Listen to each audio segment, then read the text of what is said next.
Mayor Karachi का शहर भर से सियासी झंडे और बैनर्स उतारने का ऐलान। सिंध हाई कोर्ट के कराची शहर से सियासी रहनुमाओं के साइन बोर्ड्स और होर्डिंग्स हटाने का हुक्म जारी करने के बाद मेयर कराची मुर्तजा वहाब ने शहर भर से सियासी झंडे और बैनर्स उतारने का ऐलान कर दिया।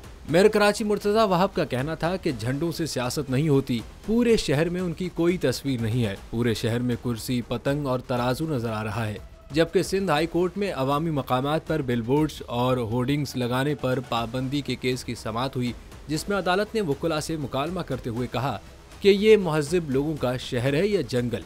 कराची को जंगल मत बनाएं, हम शहर में आने वालों को क्या बताना चाहते हैं। बादअज़ां अदालत ने शहर से सियासी रहनुमाओं के साइन बोर्ड्स और होर्डिंग्स हटाने का हुक्म देते हुए इलेक्शन कमीशन और शहरी इंतजामिया को इन सियासी रहनुमाओं के खिलाफ कानूनी कार्रवाई करने का हुक्म दिया, जिनकी तस्वीर बिल इस्तेमाल होंगी।